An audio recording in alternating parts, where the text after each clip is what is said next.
It's me, Michaela, and welcome back to my channel. I'm doing another little reading vlog because those are fun and I like reading books and telling you about them, so bam bam bam, there we go. Today, for this lovely reading vlog, I am going to be reading a book that I have gotten through Libby and then would like get my loan in and then like push it back or like accept it and then never read it, and then it would expire and then they take it away from me, so I put it on hold again. It's multiple times. It's been waiting a while to be read, and that book is Legendborn by Tracy Deonn. Now I know what you're saying. You're saying, Michaela, isn't this a series and the first book in a series, and didn't you say you wanted to read less series and have less series on your currently reading series list? And then also, didn't you say that you just started 2 new series accidentally with your romance vlog? Yes, that is correct. But you know what? Last night I finished Bridgerton, so I feel like I can, add another one. Why not? Also, it's Black History Month, so that's my reasoning. And also, you know what? If I hate this book, then I'm not going to continue on with the series, and then it won't be on my currently reading series list. So we're fine. It's totally fine. Totally fine. This is what I'm going to be reading today. All I know about this is that it is a YA fantasy series, and there's like some kind of like secret society business going on, I believe. And like, that sounds fun. I've heard mixed reviews, but I'd say I've heard mostly good. I feel like most people like it, though I have heard some people really not like it. But here we are. I figured I'd read this and then, I'll dive right back into finishing off some series, reading the Six of Crows duology. And, I'll feel better about myself. But this is what we're going to be reading today. Well, not today. I'm not going to read it in one day. This is what I'm going to be reading in this vlog. Let's get started, and I'll keep you up to date with all of my thoughts and my feelings. All of them. Every single one of my thoughts and my feelings, I will let you know about the book. Not just like in general life, because that would kind of be weird, but any thoughts and feelings I'm having about the book as I'm reading it, I will be back here to update you with. So let's get this vlog started. Bam bam. Okay, now I'm cold. I want to get back under my heated blanket. Hello, good morning. It's the morning here. Yesterday I finished part 1 of Legendborn, which is, I think, like just under 100 pages. Let's say just under 100 pages, or around 100 pages.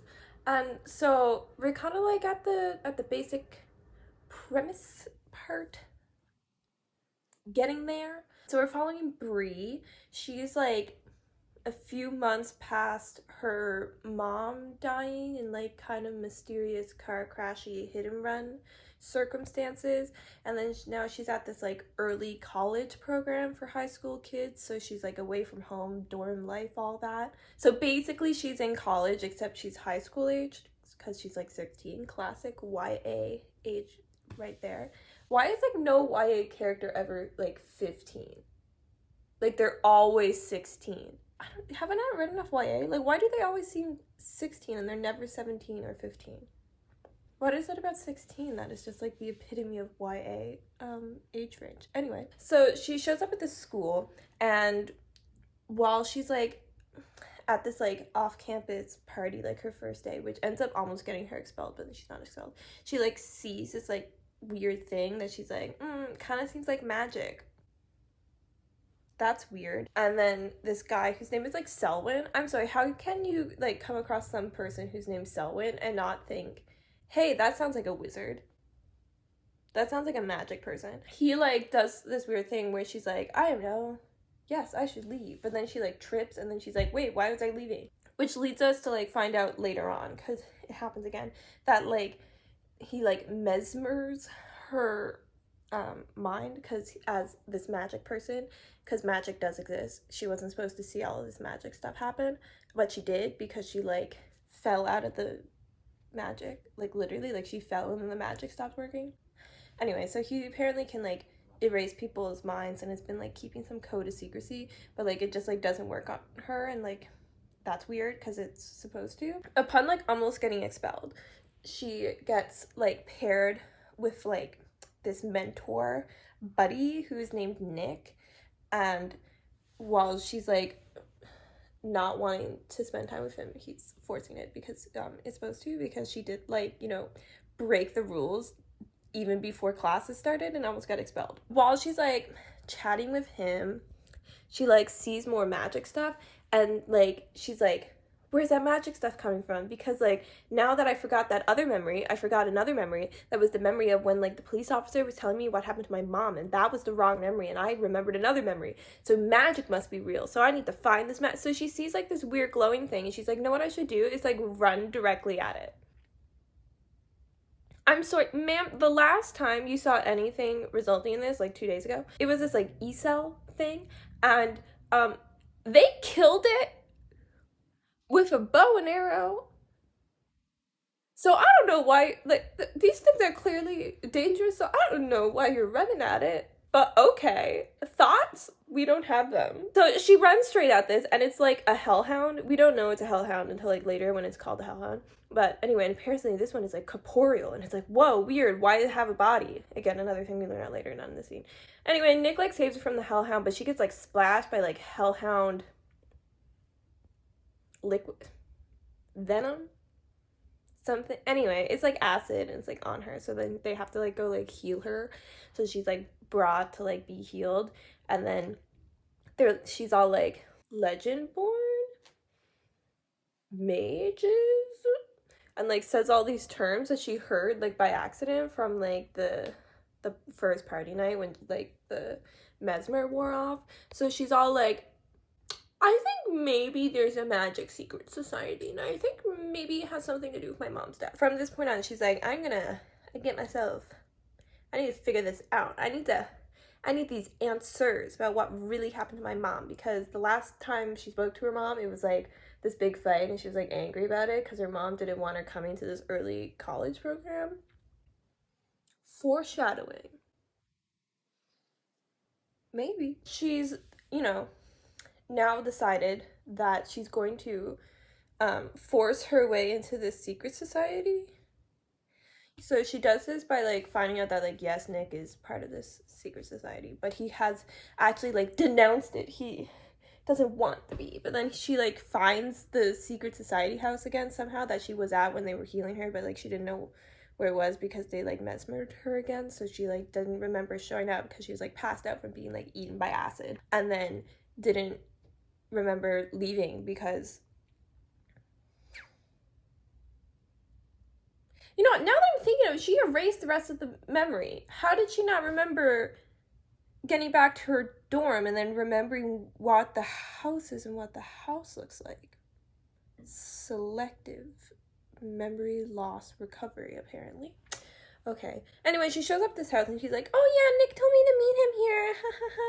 And this other person's like, okay, I'll just like let Nick know you're here because he's not here. And then Nick shows up and he's like, what are you doing? And she's like, I need to get into the secret society because of my mom. And then he's like kind of not about it, but then he's like, fine. So now she's gonna like be his page and like try and get into this secret society, which is like very secret, very society, very magic. Oh, also it's supposed to be all kind of like linked to like King Arthur and Knights of the Round Table thing. Totally forgot to mention that. But yeah, so that's like where I am. It's not like too bad so far. I'm not feeling like the most intrigued to continue. It does have like really quick chapters, like it has small chapters, so like once I actually am reading it, it's pretty fast. But I kind of wish I knew a bit more. Like 100 pages in, I feel like I shouldn't just be finding out about the magic. I kind of wish that all happened like a bit faster. Maybe, I don't know, maybe it's just me. Maybe things will like pick up now because like I just like want to know things, and right now I just feel like it's like you're just like witnessing things you don't understand with Bree, and you're like, okay, what, how? Like I just want to know how all this magic stuff is working, and like these like gates and easels, and like why things are corporeal and some things aren't. Like there's like a lot of questions, and I feel like none of them have been answered yet. Like, we don't even know why apparently, like, Tor and Nick can, like, see these things and, like, kill them, but, like, don't have magic. Like, why does only Selwyn have magic? Why is he the magic one? What's the difference? How does the magic work? I don't know. So I'm gonna be, like, continuing to read today, and hopefully we'll get some answers to that. Okay, cool. Fun. Hi. I've finished reading part 2 of Legendborn. So I think I'm now kind of like close to halfway, though I also am not really keeping track of that, so I could be totally wrong. And I'm liking it, but I am feeling like I kind of was expecting there to be more like atmosphere and for it to feel a bit more I forgot to turn my heater off again. Why do I always do this? I think given the academic school setting and the like ancient magic secret society, I was expecting more like academia vibes from it and to feel a bit more like immersed in the world than I am. And I think that's partially to do with the fact that I'm finding the writing to be a little disjointed, a little stark. There's like a word, it's on the tip of my tongue and I can't. Oh my god,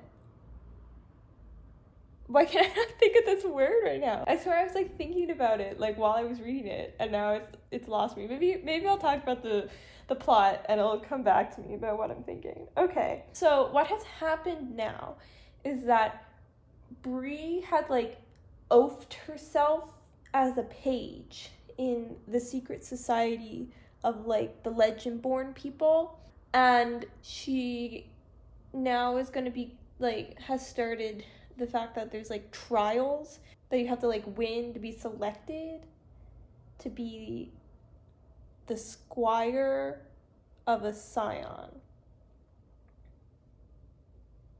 Are you following me? Because I'm barely following myself. Basically, like, Nick is, like, he's, like, head honcho of the scions. So there's, like, you know, how many? Like, 12? Is there 12 Knights of the Round Table? 10? 12. I want to say 12 because we like a dozen. Doesn't matter. So all of them, like, they're all, like, linked through heritage to the actual like Knights of the Round Table. So Nick is like the heir of Arthur, and basically apparently what this means is like there was some kind of like magic whatever, like, it's kind of like a curse, but like a little bit more like net neutral. Curse makes it sound bad. I feel like it kind of just is what it is. So they're all like, and like in order of like Arthur's like number 1, and then, you know, like it trickles down. Apparently they get like called throughout the time, which apparently can only happen to them between the ages of 16 and 22, which just feels like really dumb on the curses part. Like that just does not seem like enough time. Then there'll be periods of time when there's no callable heir for people, because it's not like, unless you're expecting 16-year-olds to start popping out kids, which I really hope they're not, because then, like, you know, like somebody turns 22, if there's like years when there's nobody there to be calling on. So apparently, like, when things get dangerous and like the Shadowborn, which is just like basically anything evil from the ether that attacks our world, is getting more powerful, stronger, attacking more, like they're called in order of like, you know, least important up to like most important.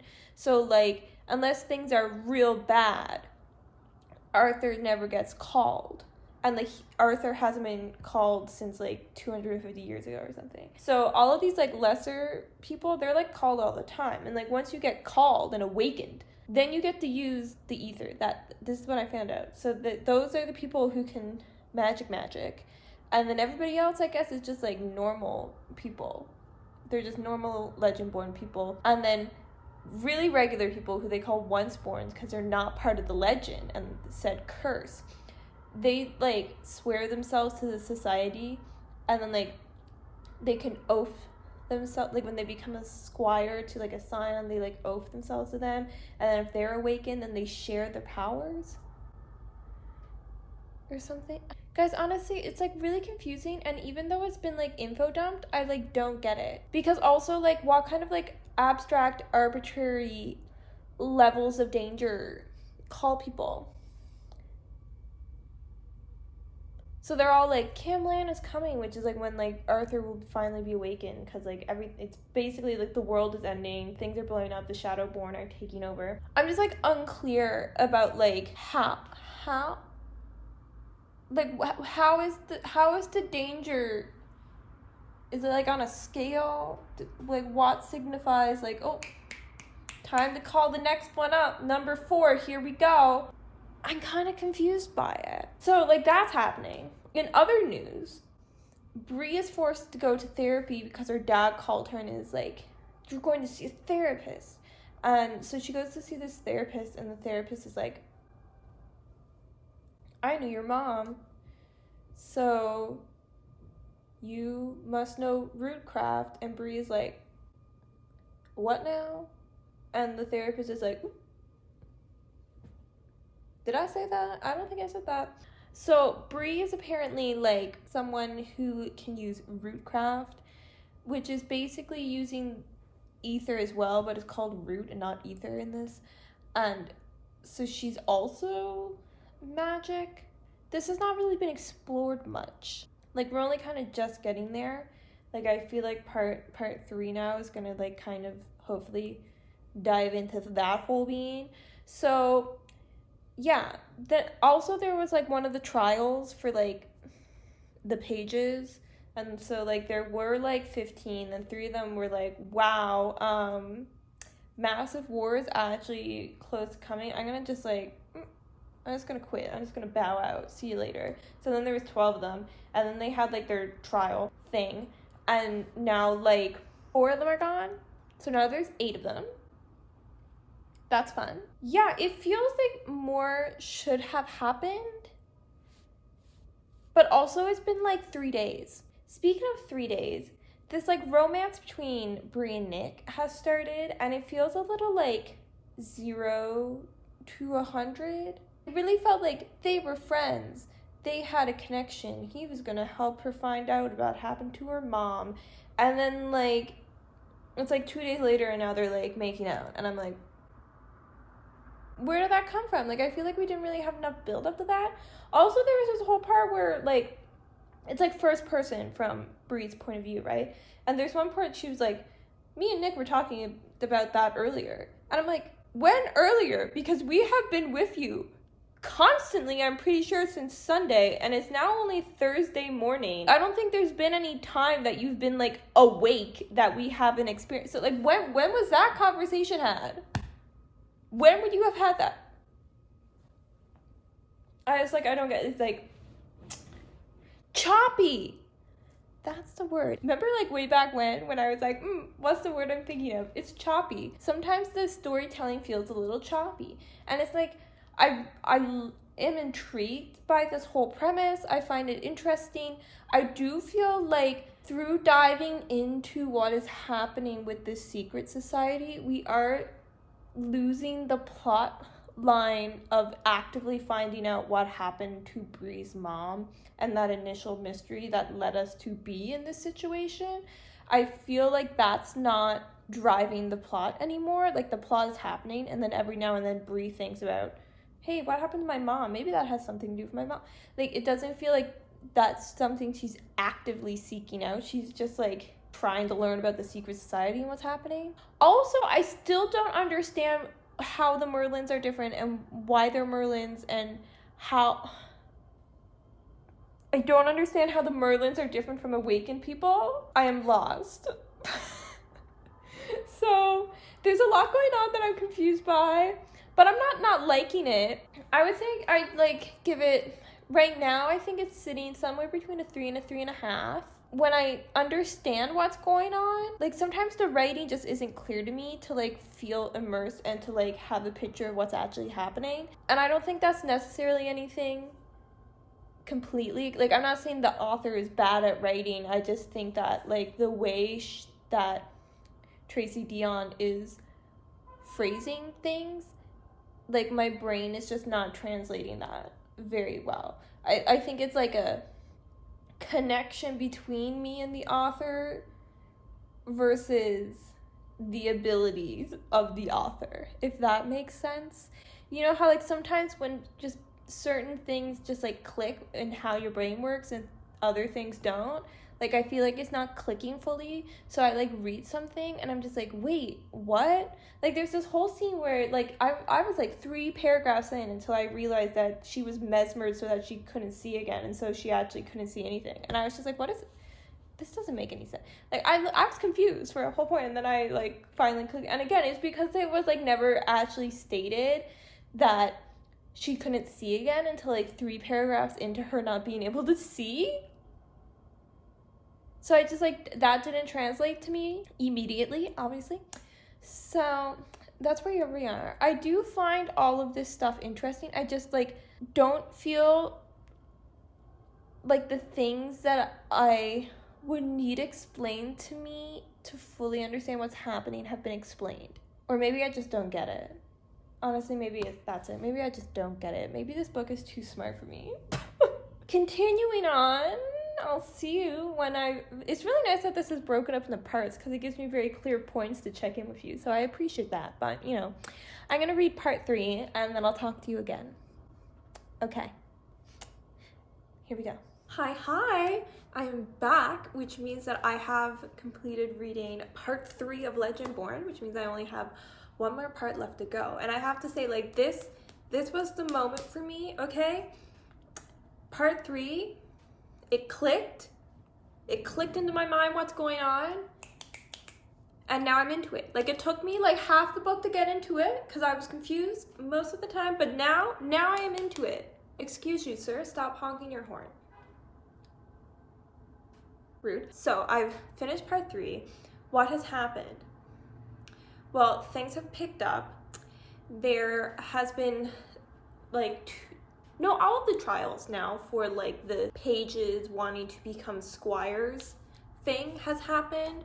Those were interesting. They were kind of exciting.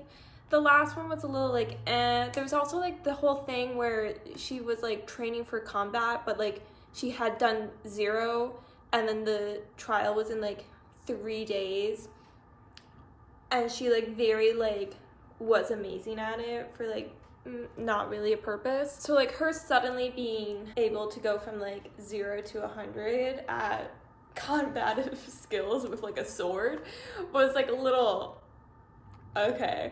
But you know, maybe we can say she has some kind of natural ability towards it that she didn't know about. It was a quick learner because of her magic abilities. I don't remember if I mentioned this before, but she has like previously just been like when in like very big distress, afterwards found herself to have like mage flame like coming out of like on her arm. She was like making it, and she was like, whoa, magic, no.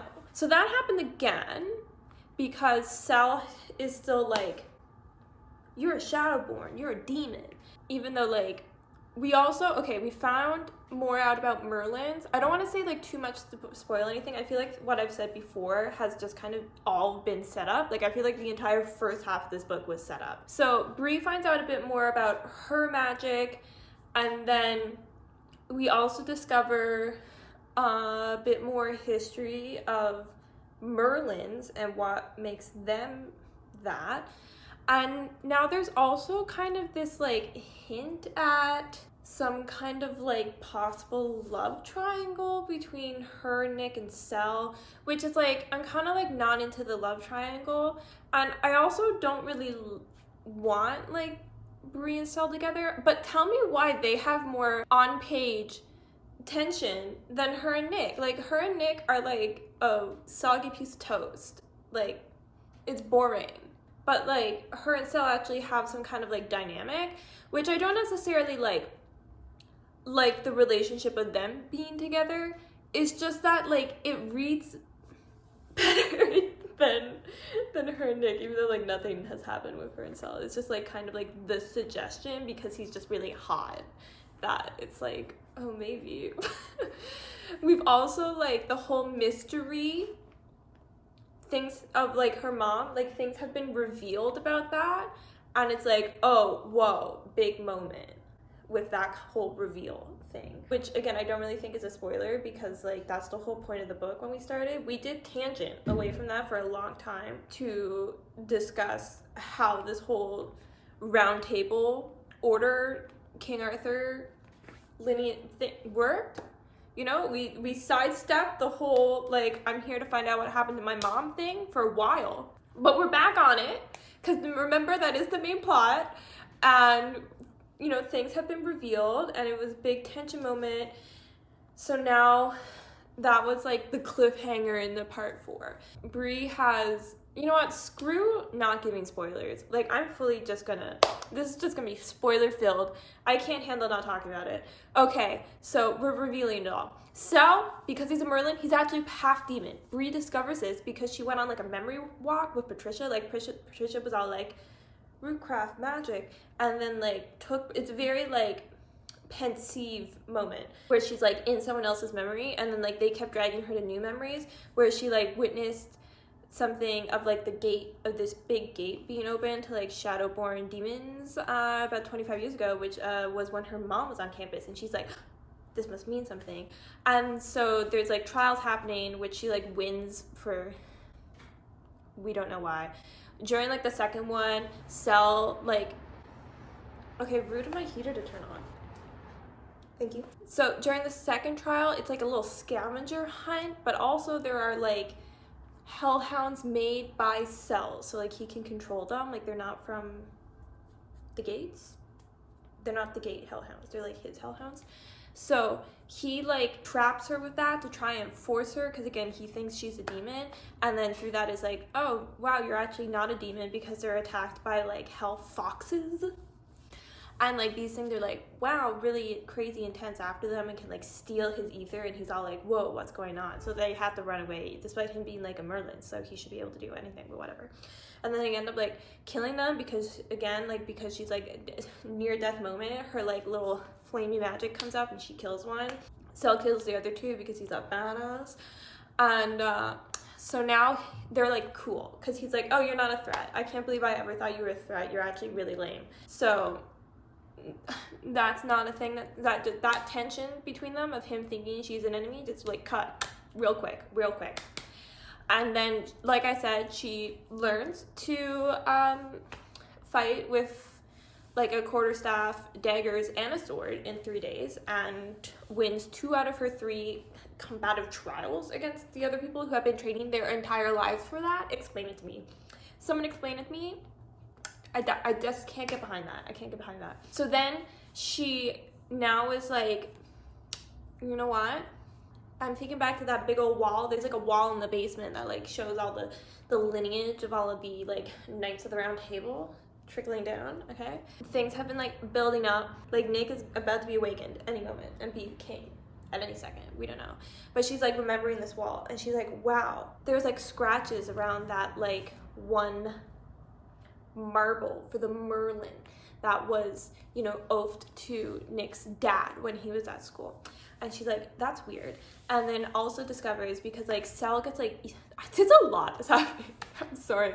Cell gets like ether drunk because he was like doing oaths, and like the amount of ether that's used to oath the squire to the awakened scion is like makes him drunk. So he's like outraging the forest because he's like mad because he was like punished for like not sensing the hell foxes earlier because he was distracted by like thinking Bree was a demon. And so like apparently Nick's dad like threatened to like unoath him, like to kick him out, which because he's a demon, apparently what we learn is that like he will then like fall into his demon side and like become corrupted and evil by his demonness, so he'd be like locked away into this secret prison that they have. Okay. And then Bree goes to Cell because she's like thinking about this wall thing, because Cell's like, but that's never happened, like they've never unoathed a king's mage before. And then Bree's like having a little think, right? Having a think. And she's like, I think actually they have. And so she like runs up the Cell room, which for some reason is like circular. Like that is the most impractical room to have. because no furniture is made circular unless it's like custom made, so nothing is against the wall. Like I can't even imagine how chaotic this room is.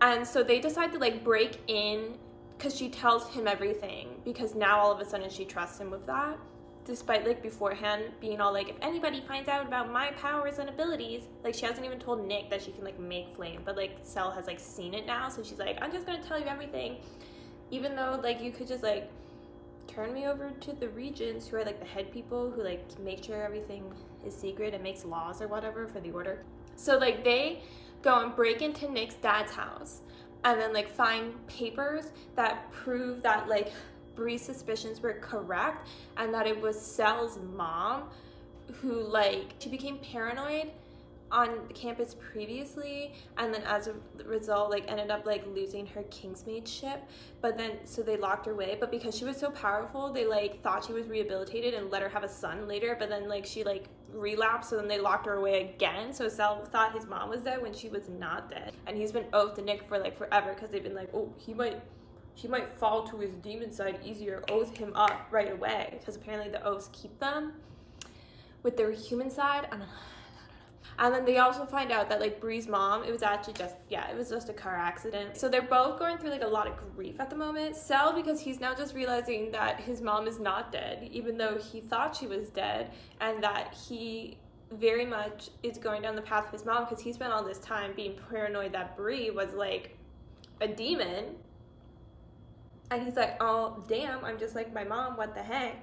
He's going through a lot. And then Bree's going through a lot because she thought her mom was like murdered, but it turns out that her mom just like witnessed this big horrible event that's been like covered up by the order when she was there 25 years ago, and they like mesmered her, but like she thinks that the mesmer actually didn't work, but she like let the Merlin who was like trailing her to make sure the mesmer worked believe that the mesmer worked, and like that was why she didn't want Bree to come to like the college, like Carolina. Like she didn't want to go there because she remembered, but she's been pretending that she didn't remember, and then she just like died in a car accident, and that was it. So now she's all like, whoa. So now she's like left the order. She's like, I can't be here. And Nick is like, what? And she's like, I just can't be here. And so that's like the dramatic exit that's just happened.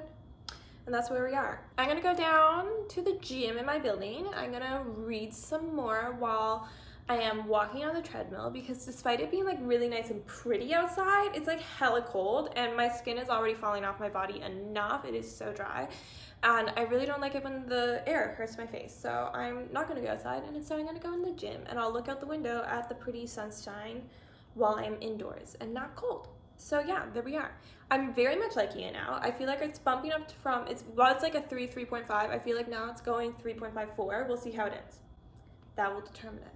But you know, so far it took me a while to get into it, but now that I'm into it, I am into it. And there we go. Hello, hello.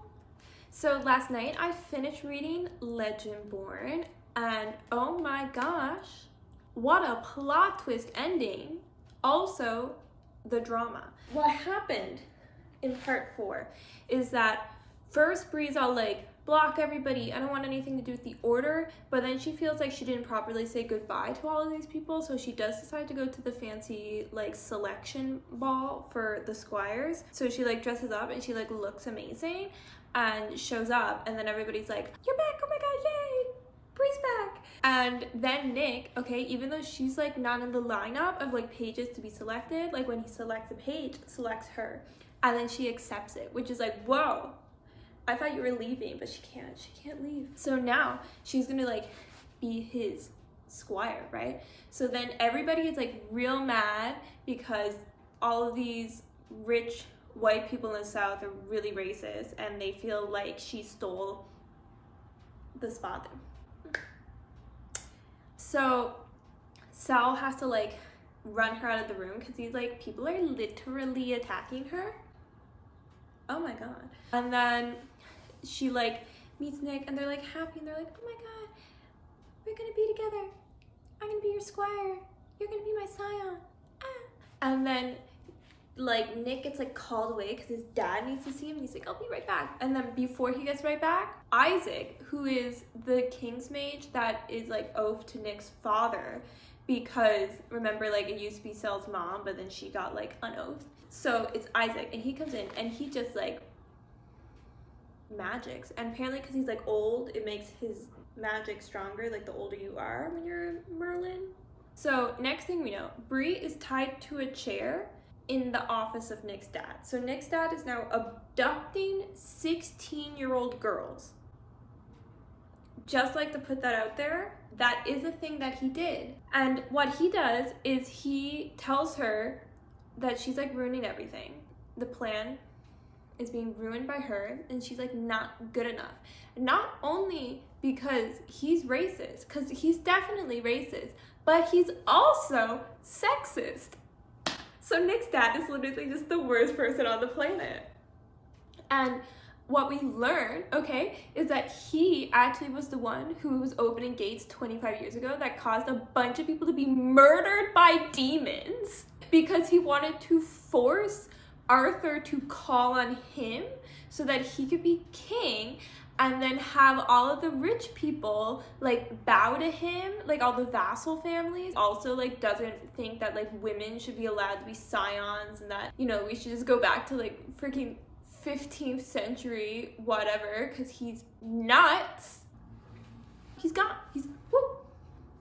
He is gone. He is out the window, gone for a loop. So now, because it didn't work when he tried to do it for himself, he's now trying to force it to happen to his son. So he's trying to start a war with demons to force his son to be called by Arthur. And in order to do that, he is putting his son's life at risk. And also, if he does get called, he's gonna die before he's like 35 or something, because there's this whole like abatement thing where it's like when you get called, it takes a toll on your life, so you're like are given short life. Like, he just like wants his son to die because he's a bigot. Like, what?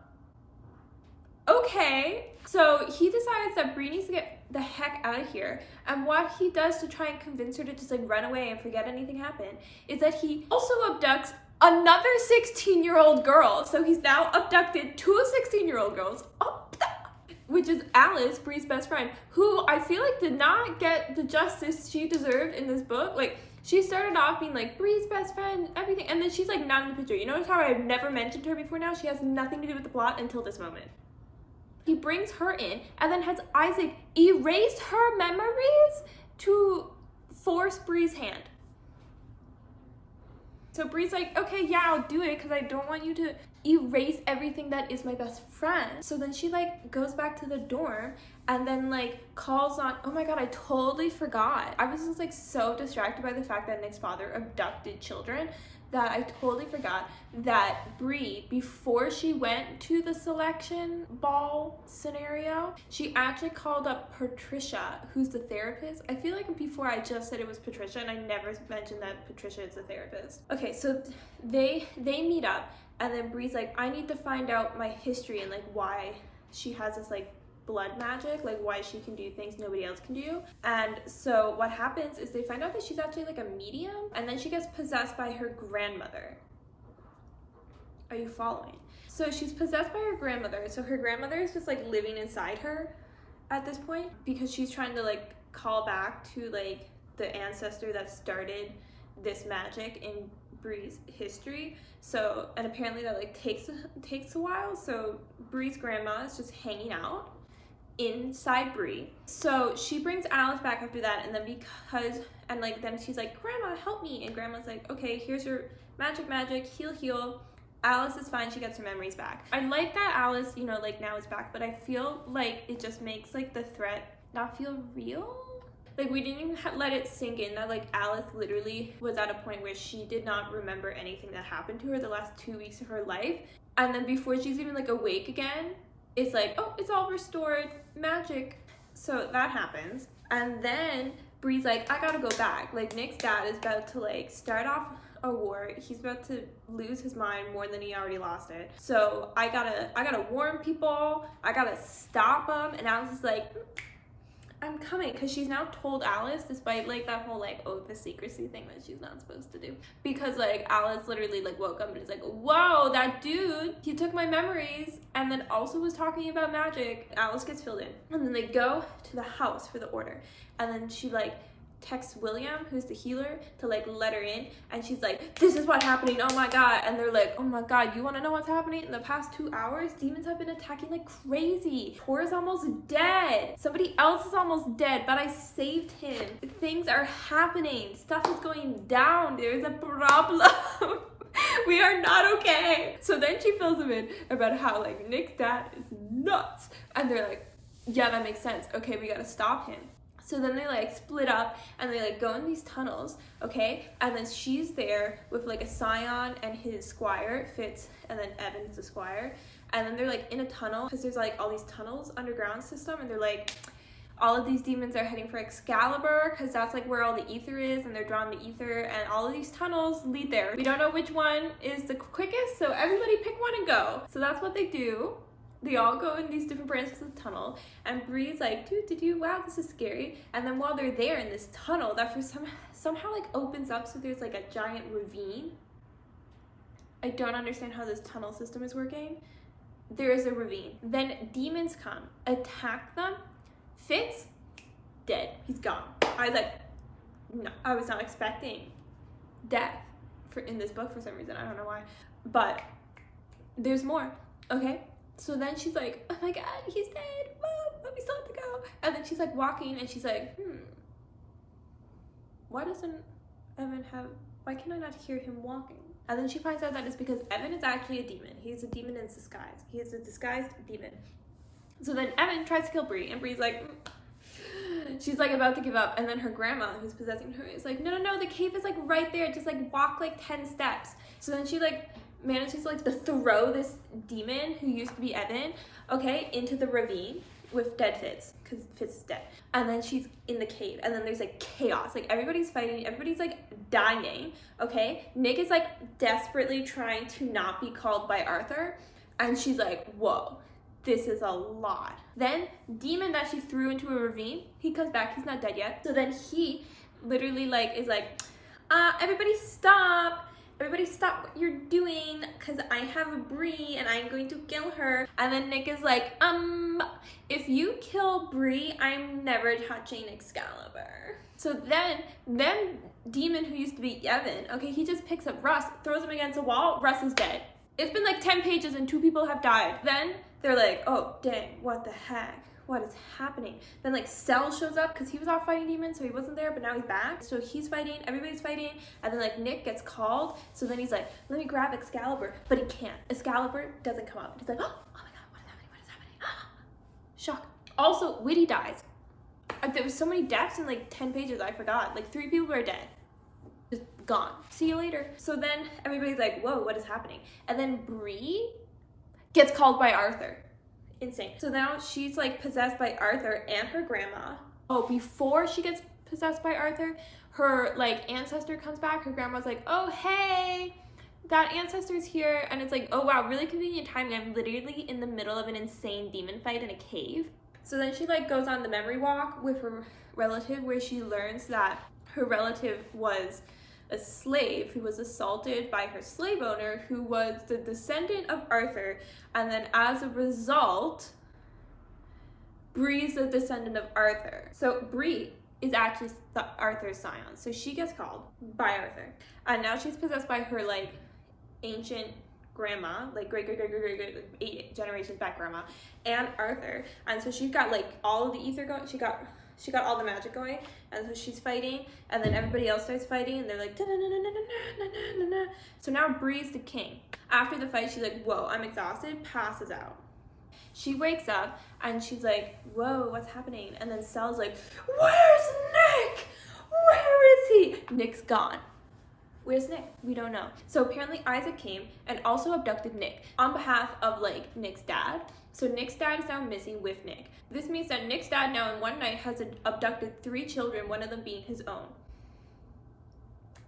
Like, get this man in jail. So then how the book ends is we discover actually that like from Bree's memory, we find out that she, right, is the descendant of Arthur, but Nick is actually not a descendant of Arthur. He's actually a descendant of Lancelot, because way back when, okay, the wife of Arthur's heir had an affair with the heir of Lancelot, so then his children, despite looking like legally like it's Arthur's, it's actually Lancelot's, and then Bree is Arthur.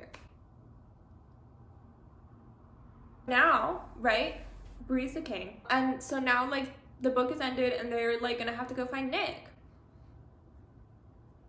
That's what they're gonna have to do. Also, totally forgot this. It's just like so much happened.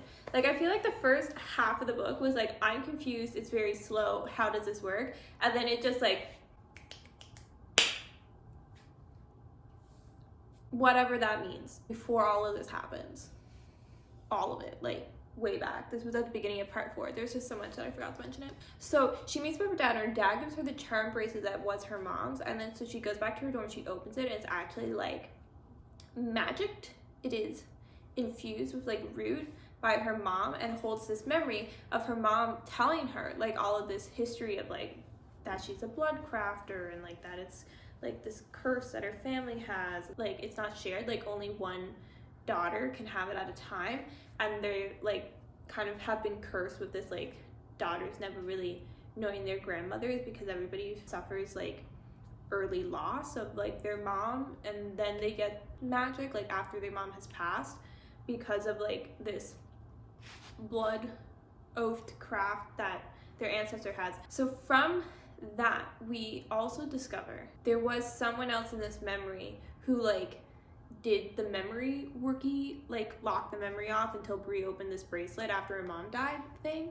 And what we learn from like Bree going on her memory walk and like seeing everything that's happening is that while her mom was at school, she was friends with Sel's mom, and that the officer that mesmered her at the beginning after her mom's accident actually wasn't the Merlin from the reports from the like order trying to hide the tragedy that happened while her mom was at school, but was actually Sel's mom, because Sel's mom was her mom's friend who was like there to like give her condolences and was like grieving, which means that Sel's mom escaped prison, because remember, she's supposed to be in that crazy prison that the order has because of the demons. So now we think that the Merlins are not as demon as we think the order has been telling us they're demons. Bree tells Sel this, and he's like, oh damn, maybe everything I know is wrong. So now I'm assuming book 2 is them being against the order in a way to get Nick back, because Nick has been abducted by his dad. So yeah, a lot.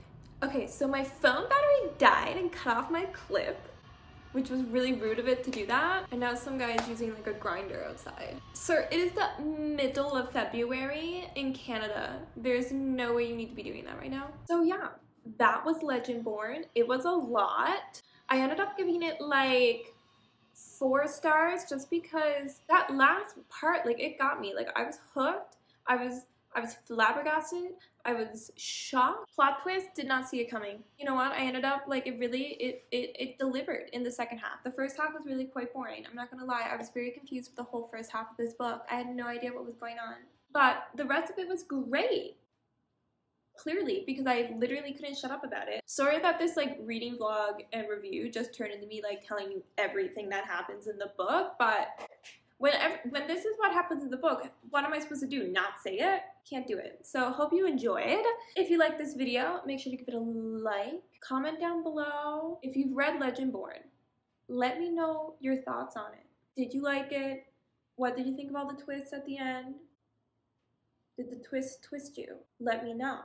Also, if you happen to like me and you want to stick around, consider subscribing. I'd be happy to have you. And with that, I hope you're having a wonderful day. Bye-bye!